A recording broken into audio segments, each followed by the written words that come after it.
So as promised, I'm going to give you an update on the Moto Tag from my recent trip to Mexico. I've also got some exciting news about the Moto Tag and then also some not so exciting news. So make sure you stick around to the end because I'm going to talk about an issue that I've discovered from a recent firmware update and an added feature. So let's get to it. So my family just went on a vacation to Mexico and I took all my trackers. So I took all these. And I also took the Moto Tag with me so I could test them all out during the trip. And I will have to say that I think the Moto Tag is going to be the best tracker for Android devices that's not Samsung. The Samsung SmartTag 2 still trumps all the trackers as far as Samsung is concerned. It's phenomenal. However, if you don't have a Samsung, you do have several devices out there to choose from. And I personally think after all of the testing I've done, the Moto Tag is probably going to be the best tracker for a non-Samsung device. It performed fantastic on the trip. I really like the mapping that it gives. You can kind of see right here what it looks like. It was very accurate. It updated quickly, and that's what I wanted.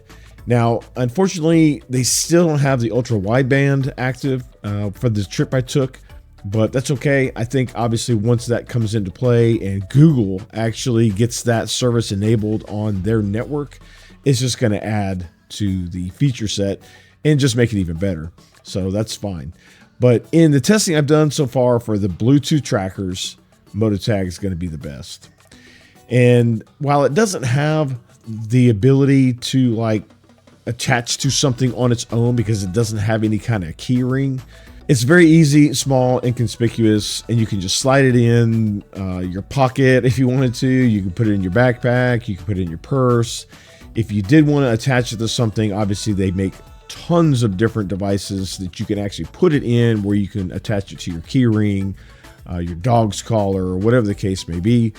And yes, I've been told by many people that there are a lot of the AirTag holders that the Moto Tag will fit into. Not all of them, because there is a thickness difference between the two devices. Now, I don't use any Apple products, so I don't have any AirTags. I could test it and show you. I'm not going to go out and buy any because I don't have any Apple products to actually use it. So there's no way to test it. But that being said, there are a lot of holders out there that support the AirTag that the Moto Tag will fit into. But here's something that excited me when I got back. I actually opened the app to check something and there was a firmware notification like this showing up in the app.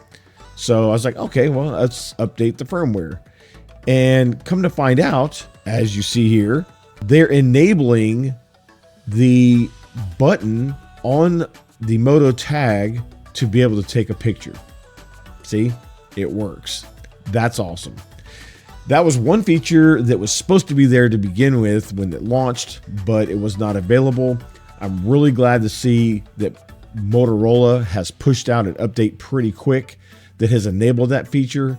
So now once you have your camera app open, you can set your camera up somewhere and you can use your Moto Tag to actually be your shutter button, which is awesome.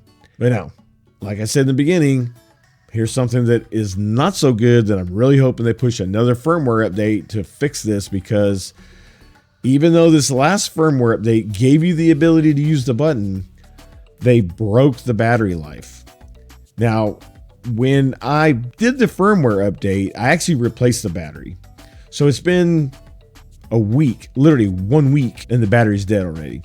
See, dead. I'm not sure what they did, but 1 week battery life, that's not going to work. You need to update this firmware to fix that fast. So Motorola, if you're watching, listening, fix it, because there's no way that's going to be useful for anybody to have a 1 week battery life.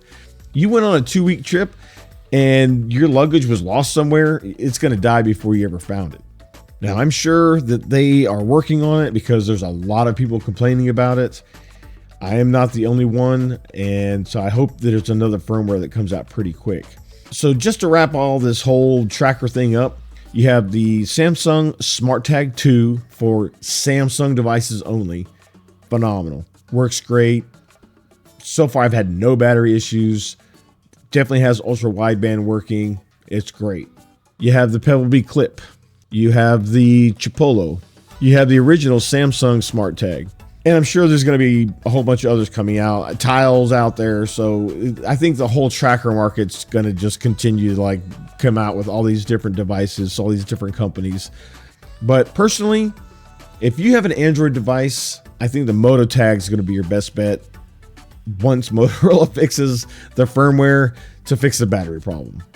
It performed better than all the others, and I like that it's small. It's very easy to hide, contain, and now that they fixed the button for the camera shutter, that's even better. That's just an added bonus. If you have a Samsung device, the SmartTag 2 trumps them all, buy it. It's phenomenal. And again, there are holders for the SmartTag 2 to be able to attach to your luggage, and they work phenomenally well. I've been on 3 trips now, and they have held up perfect. They're not cracked, broken, they're secured the device, and it's been fantastic. So go get your Moto Tag, watch this video here on that Samsung SmartTag 2, and we'll see you next time.